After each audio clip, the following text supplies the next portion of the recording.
Welcome back to my channel GK's world. আমার channel জিকেস ওয়ার্ল্ডে তোমাদের সকলকে জানাই আরও একবার ওয়েলকাম। সবার প্রথম জানাই গুড মর্নিং। ঘড়িতে তখন বাজছিল ওই 8টা মতো। আমি কিন্তু 8টার আগে উঠেছি, মাম্মা উঠেছে 8টার সময়। মামার জন্য মামা আর্থের যে টুথপেস্টটা নিয়েছিলাম সেটাই ওকে এখন দিচ্ছি ইউজ করার জন্য। স্মেলটা এত সুন্দর, আমার তো মনে হচ্ছিল আঙুলে নিয়ে খেয়েই নি। আর মাম্মাকেও দেওয়ার পর কিন্তু ও ব্রাশ করেনি ওটা দিয়ে, ওটা খেয়েই নিয়েছিল। আমার ভয়েসটার পাশাপাশি যে সমস্ত ঠুকঠাক আওয়াজগুলো শুনতে পাচ্ছ সেগুলো আর কেউ করেনি, আমার মেয়ে করছে। ও আমার পাশেই খেলা করছে। গাইজ, আমার এই ভিডিওটা 3 থেকে 4 দিন আগের। তো সেদিন অনেকটাই গরম ছিল, সকালবেলায় চিড়ে ভিজিয়ে রেখেছিলাম আর 4টে খেজুর আমি ঘুম থেকে উঠেই ভিজিয়ে দিয়েছিলাম। সেটা ওই চিড়ের সাথে মাখিয়ে মাম্মাকে খাইয়ে দেব। কি মাখছেন? কি কি পাউডার? বলুন ভালো করে বলুন, বলুন পাউডার। ওর খাওয়া হয়ে গেলে আমি ওর মুখটা পরিষ্কার করে দিই, তারপর ভালো করে ধুয়ে এখানে দেখো একটু লোশন নিয়ে নিয়েছি মুখে মাখিয়ে দেবো বলে। আগেতে খুব সুন্দর লোশন মেখে নিত, কিন্তু এখন একদম মাখতে চায় না। তো আমি আমার মুখে একটু মাখার অ্যাক্টিং করলাম, দিয়ে তারপর ওকে বললাম দেখুন আমি মেখেছি, তারপর ও মাখলো। সকালবেলায় জামাইবাবুকে ফোন করে দিয়েছিলাম হাট করে দেওয়ার জন্য। আমাদের গ্রামে সপ্তাহে 2 দিন হাট হয়, আর আমাদের বাড়ির 2টো ছেলেই, মানে আমার হাজব্যান্ড আর আমার দেওর, দুজনেই সকালের টাইমটায় এতটাই ঘুমায় যে হাটে অতটা যেতে চায় না। তো সেজন্যই আমি জামাইবাবুকে ফোন করে দিই সপ্তাহে 2টো দিনের মধ্যে অন্তত একটা দিন একটু বেশি করেই সবজিটা ঘরে আনাই। তো আমাকে এই হাটের দিনগুলো একটু বেশি চিন্তিত থাকতে হয়, কি করে আসবে হাট, কখন আসবে, এই সমস্ত আর কি। কারণ আমার মনে হয় মাছ মাংসর পাশাপাশি সবজিটাও ঠিক ততটাই গুরুত্বপূর্ণ। আর মাছ মাংস তরকারি যতই থাক, আমার কিন্তু সবজি সাথে না থাকলে একদমই খেতে ভালো লাগে না। আর আমি মামাকেও প্রত্যেকটা দিনই সবজি দিই। সপ্তাহে 7 দিনই যে ইনায়াকে আমি মাছ মাংস খাওয়াই তা কিন্তু একদমই নয়। যদি 5 দিনও খাওয়াই, 2 দিন কিন্তু আমি এমনি নিরামিষও খাওয়াই, শুধু সবজি ভাত বা শুধু ডাল ভাত বা শুধু ডাল আলু সিদ্ধ ভাত এরকমই খাওয়াই। হাট থেকে আনা এই ক্যাপসিকাম দুটো দেখে আমার না খুব চিলি চিকেন খেতে মন যাচ্ছিল, কিন্তু কোনো উপায় নেই, কারণ আমাকে বেরোতে হয়েছে।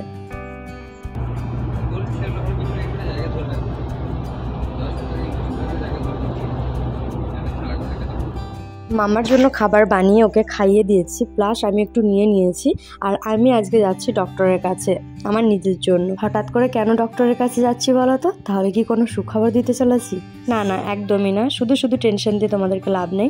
আমি যাচ্ছি আমার কিছু পার্সোনাল সমস্যার জন্য। তো আমি আমার ডক্টরের কাছেই যাচ্ছি, যাকে আমি বরাবরই দেখাই। তো আমি যাচ্ছি গাইজ ডক্টর তপন মণ্ডলের কাছে। আমার মাম্মাম আসার আগে থেকেই আমি ওনার কাছে দেখাই, তো এখনও দেখাচ্ছে আর ভবিষ্যতেও চেষ্টা করবো ওনাকে। আমরা বেরিয়েছিলাম ওই 11টা সাড়ে 11টা নাগাদ। মা সকালবেলায় উঠি রান্না চাপিয়ে দিয়েছিল, স্নান সেরে খাওয়া দাওয়া করে তারপর বেরিয়েছি। ডক্টর বসবেনি 12টার পর, তাও কোনো ঠিক নেই, সেজন্য আর কি আমরা একটু লেট করেই বেরিয়েছিলাম।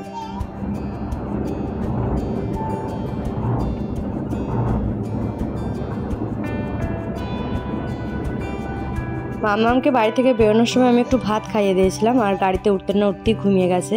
সামনে ওর পাপার কোলেই আছে, দেখতে পাচ্ছ তোমরা। আমি কথা বলছি দেখে ও এত কথা বলছে কি বলবো।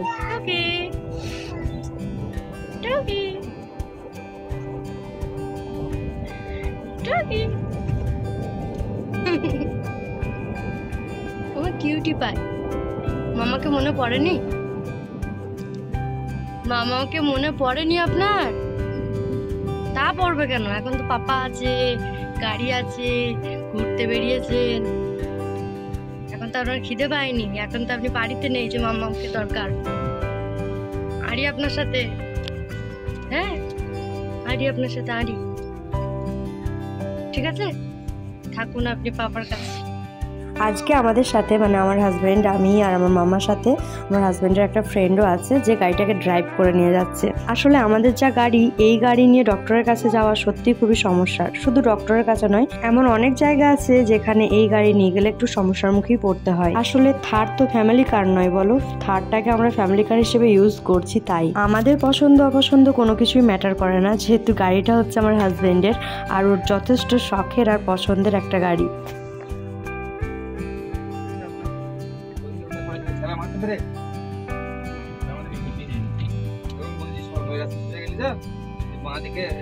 ডান দিকে বিগ বাজার রাস্তা চলে আসছে।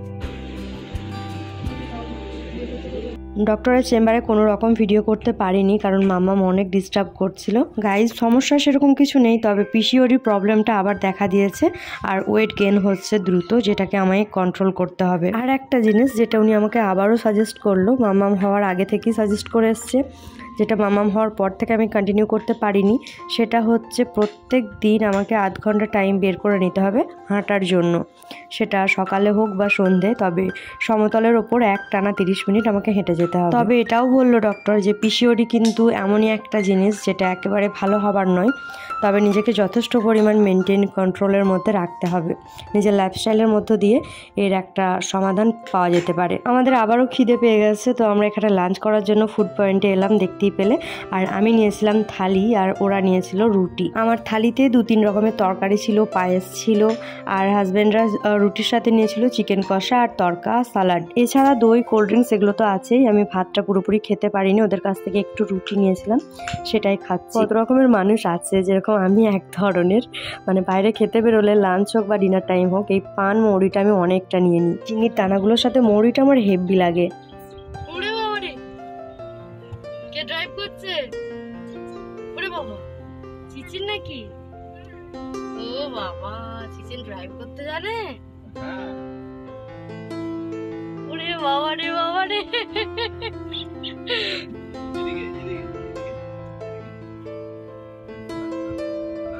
ওরে বাবা,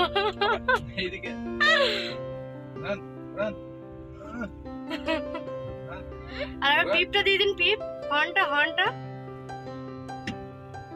হর্নটা দিন, হর্নটা। এটা জোরে চাপটা দিতে পারে না।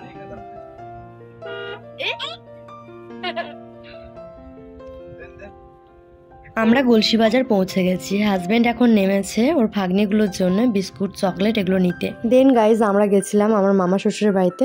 হাজবেন্ড আমাদেরকে ওখানে নামিয়ে দিয়ে তারপর নিজের কাজে বেরিয়ে গেছিল। সেদিন কিন্তু সকাল থেকেই গরমের পরিমাণটা অনেকটাই বেশি ছিল, তার উপর মামাদের ঘরের মধ্যে তো আমি থাকতেই পারছিলাম না, এত গরম করছিল।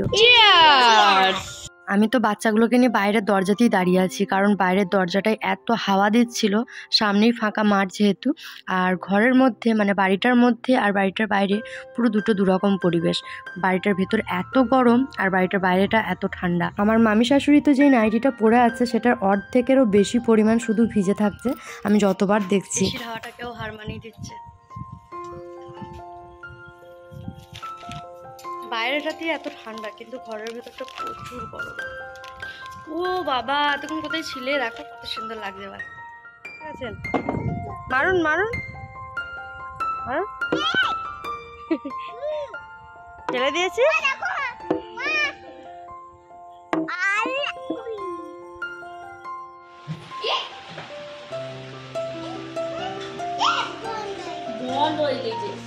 বাড়ির সামনে যে ঢালাই রাস্তাটা করা আছে সেটাই প্রচণ্ড জোরে মাম্মাম পড়ে গেছে।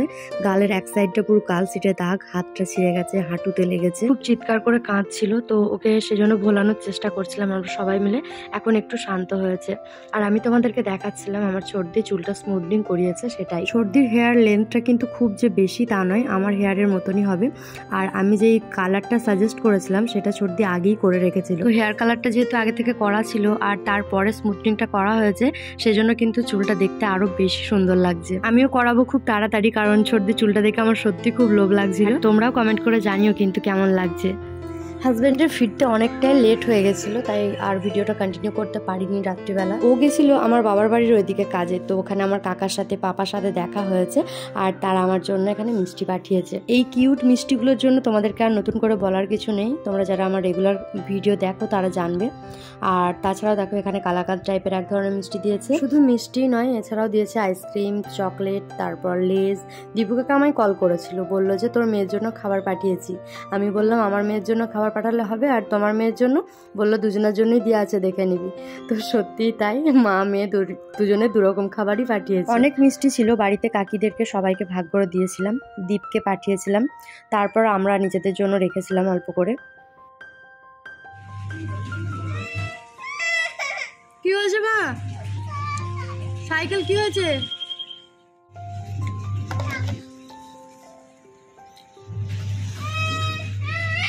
মামা হয়, মামা হয় না? মামা হয় না মামা? এই সাইকেল। মামামের জন্য রান্না কমপ্লিট, তোমাদেরকে তো দেখালাম। আরও দীপ মামার সাথে খেলা করছিল। তারপর দেখো ওর জন্য জুস করব বলে লেবুটাকে কেটেছি। তো লেবুটা এতটা শুকনো ধারণার বাইরে, মানে কোনো রকমের জুস হবে না এটাই। তোমাদের কারোর সাথে এরকম কখনো ঘটেছে কিনা আমাকে কমেন্ট করে জানিও। আমার সাথে তো এই প্রথম ঘটলো এরকম। ওই শুকনো লেবুটা ছাড়াও দেখো আর একটা ছোটো সাইজের লেবু আছে পাশে, তো আমি এটাকে কেটে নিয়েছিলাম। এটাই রস ছিল অনেকটাই, এটাই খাইয়ে দিয়েছিলাম। একটা ভুল আমার দ্বারা হয়ে গেছে, যেটা হচ্ছে আজকে আমার হাজব্যান্ডের জন্মদিন, যেটা আমার একদমই মনে ছিল না। আসলে আমি কোনো রকম ডেট দেখিনি, এমনকি মে মাস পড়ে গেছে সেটাও আমার মাথায় ছিল না। ওর সাথে সাক্ষাৎ হওয়ার পর থেকে ওর বার্থডে আমি ভুলে গেছি, এরকম কোনোদিনই হয়নি।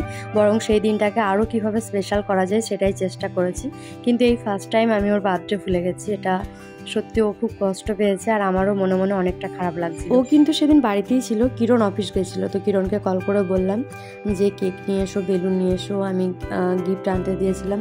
তো কিরণ কেকটা নিয়ে আসে ওর ভাইয়ের জন্য, আর আমি একটা গিফট আমার তরফ থেকেও আনিয়েছিলাম। এছাড়াও বাড়িতে সুন্দর করে পায়েস বানিয়েছিলাম।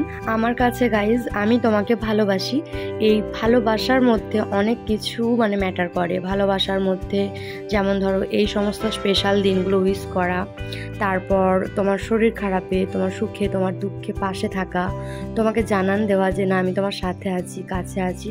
তো আমার কাছে এগুলো সত্যি ম্যাটার করে। আমার অনেকটাই খারাপ লাগছিল যে আমি ওকে নিজে থেকে উইশ করতে পারিনি। ও আমাকে মনে করিয়েছে। এই ভুলটা এটাই ফার্স্ট টাইম আর এটাই লাস্ট টাইম, আশা করছি আর কোনোদিনই হবে না।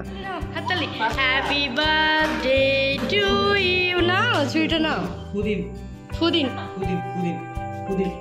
Happy birthday to you, happy birthday to you. বলুন হ্যাপি বার্থডে টু ইউ পাপা। বার্থডে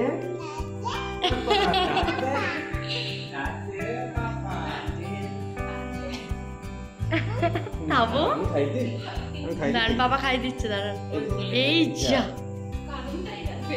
এই যা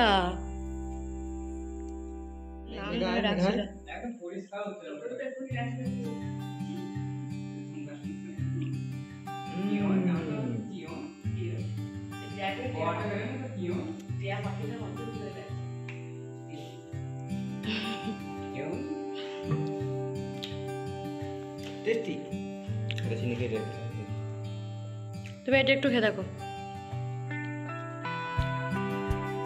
কিরণ না এটা ডানা খেতে পারবো না।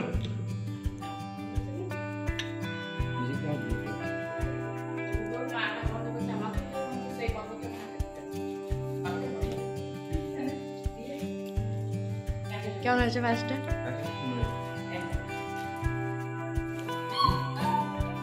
আমার তরফ থেকে ছোট্ট একটা উপহার, একদমই ছোট্ট। পছন্দ? জামাটা আমি কিরণকে আনতে দিয়েছিলাম, ও আমাকে কোনো রকম পিকচার না সেন্ড করে নিয়ে নিয়েছে। দেখতে যে খুব একটা খারাপ তা নয়, ভালো লাগছিল, কিন্তু কাপড়ের কোয়ালিটিটা অতটাও ভালো না, সেজন্য আর কি রিটার্ন করে দিতে বলেছি। I love you, I love you too. বলুন বলুন আই লাভ ইউ। ছো না বাকি এটা হামিদিন ফুলটাই মাম্মাম ভালোবেসে আপনাকে ফুল দিল।